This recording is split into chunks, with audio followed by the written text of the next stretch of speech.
So, Rick Grinnell, the acting DNI, it has been declassifying some footnotes. He declassified the footnotes in IG Michael Horowitz's report, and then on the 15th, he declassified more information and gave senators more than what they asked for. So transparency, which I would think is great, but yet Adam Schiff is very angry, and he's come out quite vocally against Rick Grinnell. What's Adam Schiff afraid of? Well, Adam Schiff is afraid of honesty. Remember, from the beginning of this entire charade, he has been lying to the American people from the perch of either his ranking minority member on the Intelligence Committee when the Republicans were in charge, or as chairman of the House Intelligence Committee. And what he has done is consistent with the conduct of Comey, Clapper, Brennan, and McCabe. He has put out literally, this is very important to understand, false information, knowing that it was false. You will recall the famous incidents in which Nunes put out a report which has now proven to be 100% correct about illegal conduct by FBI and CIA officials, and that Schiff refuted that publicly with statements saying that everything that Nunes put out was false, knowing all along that everything that Nunes was saying was true. I know this is Kafkaesque, and saying it almost sounds unbelievable, but what Schiff is afraid of is that more people inside the intelligence community who are going to be displaced by Grinnell are going to be forced to, or may have already spoken with John Durham. What Schiff is doing is he's preparing help for potential defendants for jury pools in the District of Columbia. In other words, he's trying to dirty up jury pools to make them think that whatever Durham is going to do is politically motivated. So we have a rather bizarre, horrible dance going on. Adam Schiff is really one of the most evil and disgusting human beings ever put on the face of the earth. Joe, what do you think of Acting Director of National Intelligence Rick Grinnell declassifying this information, and why did it take Rick Grinnell to finally do that?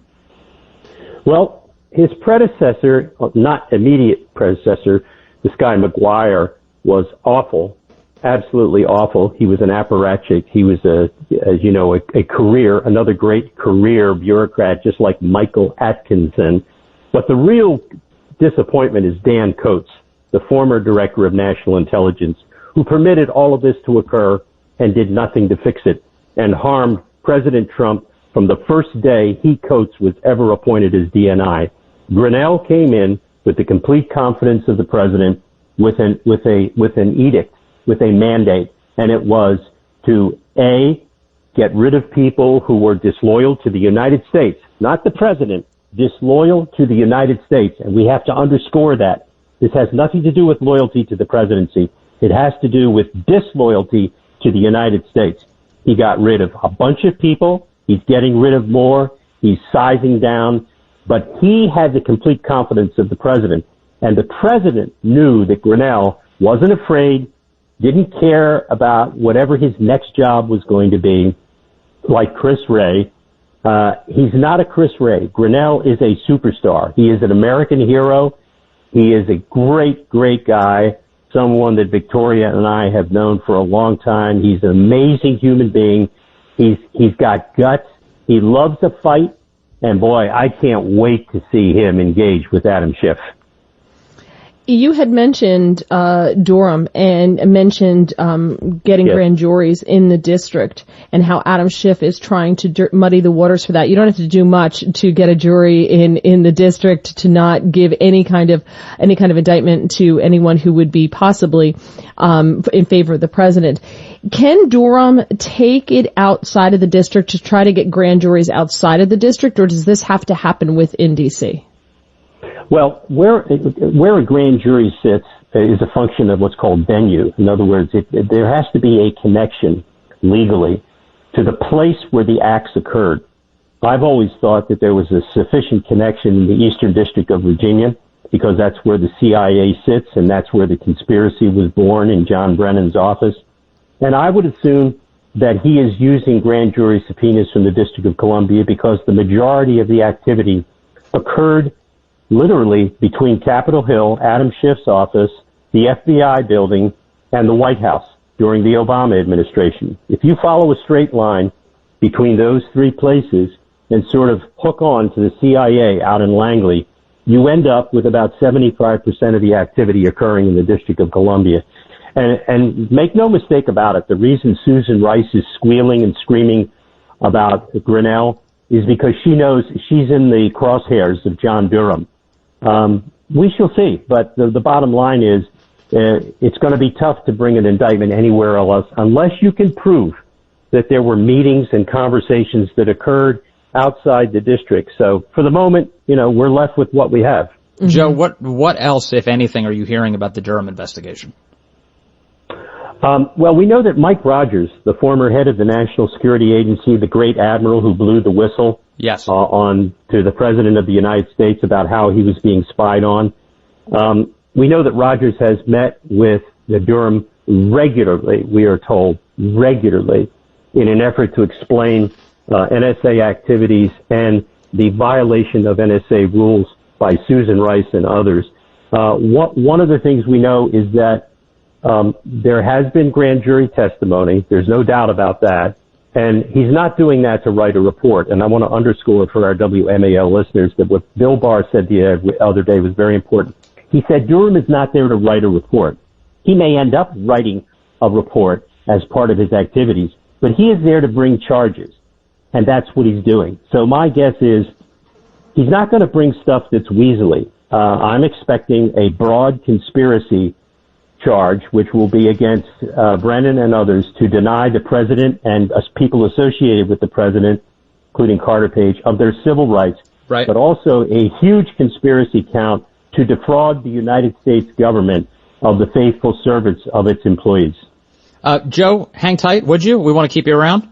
Sure. Okay, good, because I've got more questions for you about specifically Admiral Mike Rogers, the revelations we found out last week in those declassified footnotes about Russian disinformation being in the dossier, and how that affects that 2017 intelligence community assessment. So many questions for Joe DiGenova, and I'll have those answers in just a moment.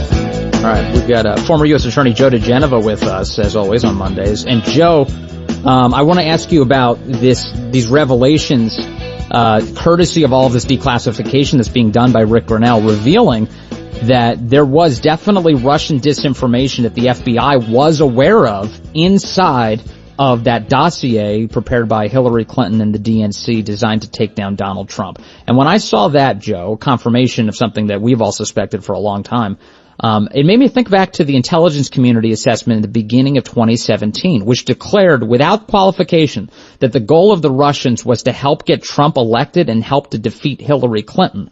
But this information, Joe, that we're seeing now, that was in the hands of the government, proves that the Russians had the goal of chaos, not of the destruction of Hillary Clinton. What do you make of all that and the role specifically of Mike Rogers, the former NSA director? Well, Mike Rogers is the American hero of the entire attempt to remove the president from office. He is the one who blew the whistle early and often to the FISA court, and then first to the president and then to the FISA court. But here's what you need to know about that, the intelligence assessment that was commandeered and asked for by President Obama. It was designed for one reason and one reason only. It was to get John Brennan to create an assessment which would dog President Trump's administration for its entire first term. It was designed as a piece of classic intelligence operation to influence domestic politics.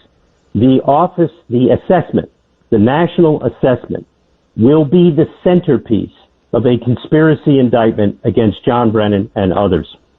And I commend to our listeners a very, very good article by Jeff Carlson, who writes not only for the Epic Times, but has his own blog called The Marketplace Works, a piece yesterday where he outlines the importance of the footnotes and what they mean. It is a devastating piece. And what it does, it underscores without any doubt that Comey and Brennan and Clapper committed perjury in both the House and the Senate during the investigations. It underscores the centrality of the intelligence assessment to the conspiracy that was being waged by Brennan and Comey and others against the president. The president, the candidate, the president-elect, and then the president. None of this could have occurred without the use of a Russian informant who was known at the time to be unbelievable and a liar, a guy named Vyacheslav Trubnikov.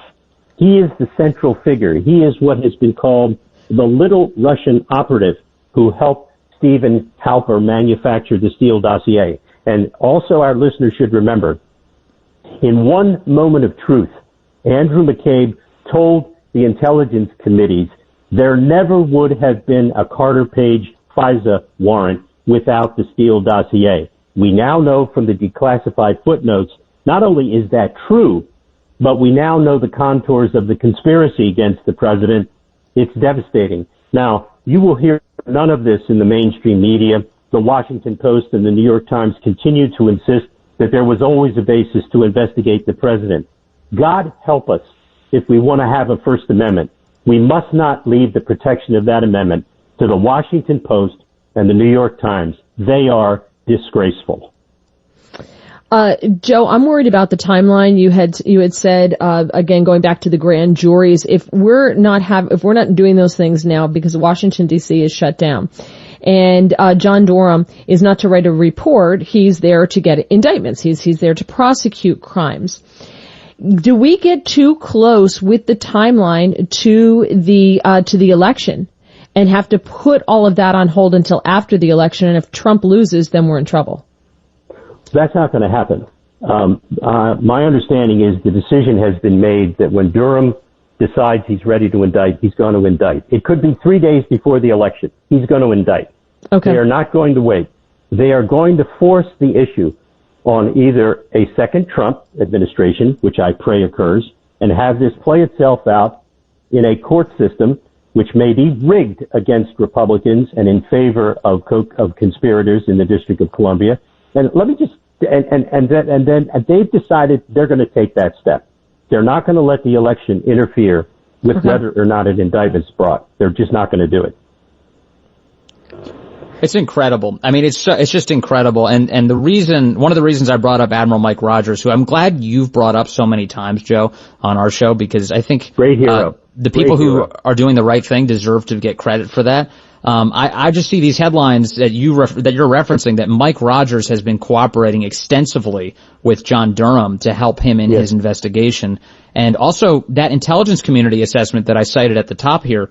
Remember, when everyone else came out and said that there's no question, high degree of confidence, Russia was trying to get Trump elected, the only agency to dispute that degree of confidence was the National Security Agency, led by Admiral Mike Rogers, who said they did not have the same confidence as John Brennan and James Clapper. That's a big deal, and I'm looking forward to the day that Admiral Mike Rogers speaks out in public, maybe even here on this show. I'd love to have him for an interview on what really went down during the Obama administration.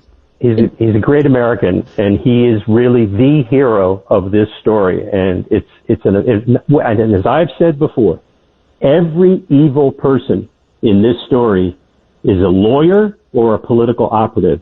The only hero in this story, or an FBI agent, those corrupt FBI agents like Pientka and Soma, and all these other people. Yeah. Mike Rogers stood up as a great American, and he deserves the Medal of Freedom from this president at the appropriate time. Joe, in 30 seconds, we're going to be joined by Roger Stone at 8:35. Can you believe, what are we to make of Judge Jackson telling him no new trial? It was not, you can't prove that the lead juror, did anything wrong. Let me just say this about Judge Jackson. She is an embarrassment to the district court and the history of great judges on that court. She has been clearly partisan. It pains me to say this. I've known Amy Berman Jackson. She was an assistant United States attorney in my office. I've been embarrassed by her performance. I think she's clearly become a partisan in this. Her ruling in this case with regard to Roger Stone is disgraceful. It is quite obvious that the jurors were prejudiced. And may I say, her voir dire, her examination of the jurors was so flawed, so embarrassing, so juvenile, so sophomoric, that she should be removed from these cases. She is no longer a fair and impartial judge. She has become a Trump hater. Her rulings are clearly biased against the president and his supporters. Roger Stone not only deserves a new trial, he deserves a pardon. All right. Next time, Joe, don't hold back. Tell us how you really feel, okay? Thank you, Joe. Joe DiGenova, always good to have you with us. 724 WMAL. Where Washington comes to talk. This is what's happened in this country today. Washington's Mall. This is what we call